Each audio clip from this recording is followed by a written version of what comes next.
का जो है हिंदी जो है उसका पाठ जो है 5 पढ़ने वाले हैं। ठीक है, उसका नाम है क्या, नागरिक लिपि। ठीक है, नागरिक लिपि से जितने भी आपके इंपॉर्टेंट क्वेश्चन है ऑब्जेक्टिव वो आपको इस वीडियो में हम कराने वाले हैं। ठीक है, तो अगर हमारे चैनल पर पहली बार आए हैं तो प्लीज़ चैनल को सब्सक्राइब कर लीजिए और वीडियो को लाइक कर दीजिए और शेयर भी कर दीजिएगा। ठीक है, अपने दोस्तों के पास जितने भी लड़के 10 में पढ़ने वाले हैं। ठीक है, क्योंकि इस पर जो है आपको चैप्टर वाइज जो है आपका ऑब्जेक्टिव क्वेश्चन और सब्जेक्टिव क्वेश्चन कराया जा रहा है, जिससे आपको क्या होगा कि एक भी क्वेश्चन जो है बाहर नहीं पूछेगा। ठीक है, क्योंकि इस जो भी आपका क्वेश्चन पूछेगा वो तो बुक से पूछेगा, तो बुक जो है हम लोग पार्ट वाइज पढ़ लीजिएगा तो क्लियर हो जाएगा। तो चलिए पहला क्वेश्चन इसमें क्या कह रहा है आपका पहला क्वेश्चन, केरल के शासकों के द्वारा सिक्के पर वीर केरलस्य शब्द किस लिपि में लिखी गई थी। पहला नागरिक लिपि, ब्रह्म लिपि, नंदी नागरी लिपि और गुरुमुखी लिपि।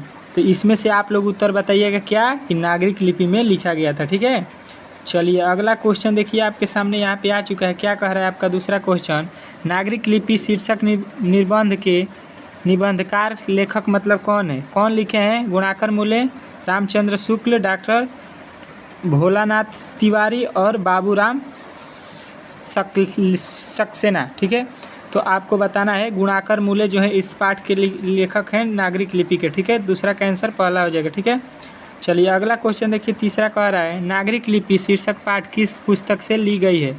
तो ये किस पुस्तक से ली गई है, यहाँ पे 4 ऑप्शन आपको दिख रहा होगा।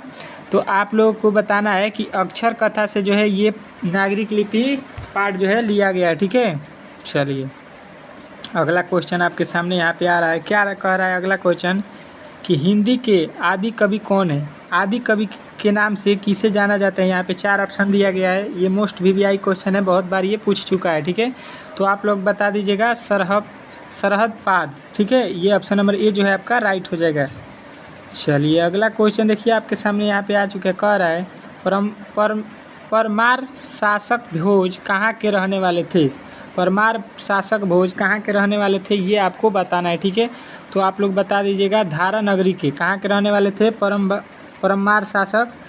तो ये आप लोग बताइएगा धारा नगरी के ऑप्शन नंबर ए जो है आपका राइट हो जाएगा। ठीक है, चलिए अगला क्वेश्चन देखिए कह रहा है गुणाकर मूले का जन्म कब हुआ था। मोस्ट वीवीआई क्वेश्चन, इसको भी डाल लीजिएगा। ठीक है, तो आप लोग बता दीजिएगा कि ये जो उनका जन्म हुआ था 1935 ईस्वी में जो है ऑप्शन नंबर ए जो है आपका राइट हो जाएगा। ठीक है, चलिए आपका अगला क्वेश्चन देखिए क्या कह रहा है आपका अगला क्वेश्चन, गुणाकर मूले का जन्म कहाँ हुआ था, कहाँ हुआ था ये बताना। केरल, तमिलनाडु, महाराष्ट्र और उत्तर प्रदेश 4 ऑप्शन आपको दिए गए हैं। ठीक है, तो ये जो उनका जन्म हुआ था आप लोग बता दीजिएगा कि उनका जन्म हुआ था महाराष्ट्र में। ठीक है, ऑप्शन नंबर जो है सी आपका राइट हो जाएगा। ठीक है, चलिए अगला क्वेश्चन देखिए आपके सामने आ चुका है, विजयनगर के राजाओं के लेखों की लिपि को क्या नाम दिया गया, क्या नाम दिया गया ये आपसे पूछा गया है। तो आप लोग बता दीजिएगा कि नंदी नागरी लिपि जो है आपके ऑप्शन नंबर सी जो है यही आपके राइट हो जाएगा, उसका नाम दिया गया था यही। ठीक है, चलिए अगला क्वेश्चन देखिए आपके सामने आ चुका है। कह रहा है भारतीय लिपि की कहानी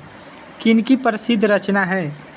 तो भारतीय लिपि की कहानी किनकी प्रसिद्ध रचना है ये आपको बताना है। तो आप लोग बता दीजिएगा कि ये गुणाकर मूले के प्रसिद्ध रचना है। ठीक है, आपका ऑप्शन नंबर ए जो है राइट हो जाता है। ठीक है, चलिए अगला क्वेश्चन देखिए, गुणाकर मूले की मृत्यु कब हुई। देखिए आपका एक एक टॉपिक जो है इसमें ऑब्जेक्टिव का क्लियर किया जा रहा है। ठीक है, तो इस तरह से आप तैयारी करना चाहते हैं तो हमारे चैनल से जुड़ना न भूलिएगा। ठीक है, चलिए तो इनका जन्म मृत्यु कब हुआ था, तो 2009 में आपका जो है ऑप्शन नंबर डी जो है आपका राइट हो जाएगा। ठीक है, चलिए अगला क्वेश्चन देखिए आपका कह रहा है, नागरिक लिपि के आरंभिक लेख हमें कहाँ से मिलती है। तो उसका आरंभिक लेख हमें कहाँ से मिलती है, तो दक्षिणी भारत, ऑप्शन नंबर जो है सी आपका राइट हो जाएगा 11 का। ठीक है, चलिए अगला क्वेश्चन देखिए कह रहा है, वेतमा दानपत्र किस समय का है। तो वेतमा दान पत्र जो है आपको बता देना है कि कब का है। तो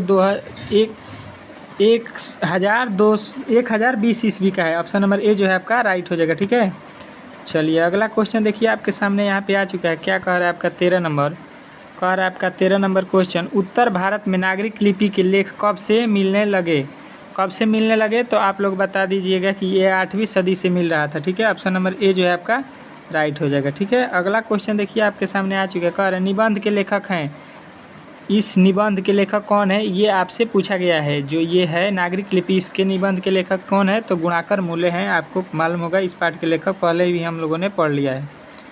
चलिए अगला क्वेश्चन देखिए, आपके सामने कह रहा है तमिल, मलयालम, तेलुगु, कन्नड़ भाषाएं हैं। ये कौन सी भाषाएं हैं, ये बताना है आपको। किस भारत में बोला जाता है, ये आपसे पूछा गया है। ठीक है, तो आप लोग बता दीजिएगा। दक्षिणी भारत में ये चारों भाषाएं बोली जाती है। ठीक है, दक्षिणी भारत का ये लैंग्वेज है। ठीक है, चलिए अगला क्वेश्चन देखिए, रामायण की रचना किस भाषा में की गई है। संस्कृत में, हिंदी में, उर्दू में, अंग्रेजी में। किस भाषा में संस्कृत को लिखा गया है, ये आपसे पूछा गया है।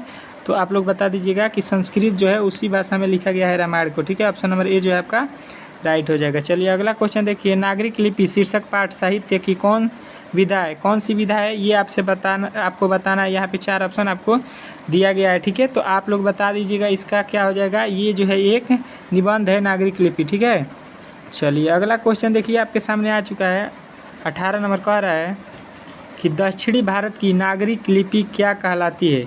तो दक्षिणी भारत की नागरिक लिपि आपको याद रखना है, ये क्या कहलाती है, नंदी नागरी। ठीक है, नंदी नागरी कहलाती है। ऑप्शन नंबर सी जो है आपका राइट हो जाएगा। चलिए अगला क्वेश्चन देखिए, आपके सामने क्या कह रहा है आपका कि 10वीं 11वीं सदी में किस रचना ने भारत यूरोप के बीच व्यापार संबंध के बारे में बताया।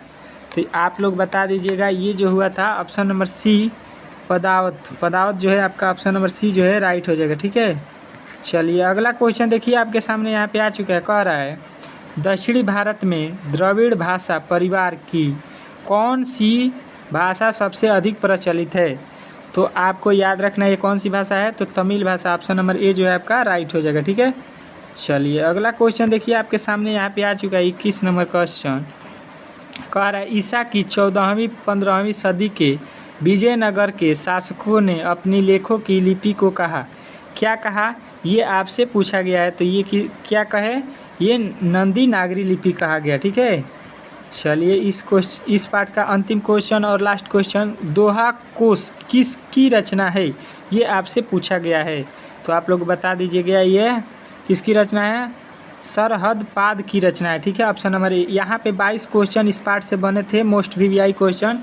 ठीक है, जो कि आपको यहाँ से सीधी प्रश्न लड़ जाएंगे। इससे अधिक आपको इस पार्ट से प्रश्न जो है पूछा नहीं जाता है, नहीं पूछेगा इससे। ठीक है, तो आप लोग बेफिक्र होकर यहाँ से तैयारी कीजिए, चैप्टर वाइज पार्ट वाइज आपका जो है सारा कॉन्सेप्ट एक क्लियर हो जाएगा। ठीक है, व्याकरण का भी वीडियो मेरा बन चुका है, आप लोगों का हिंदी प्लेलिस्ट बना हुआ है, उसमें जाकर सारे वीडियो देख सकते हैं। ठीक है, वीडियो अच्छा लगा हो तो प्लीज़ चैनल को सब्सक्राइब करना ना भूलें और वीडियो को लाइक करना ना भूलें और अपने दोस्तों के पास शेयर जरूर करें। चलिए मिलते हैं अगले वीडियो में, तब तक के लिए जय हिंद।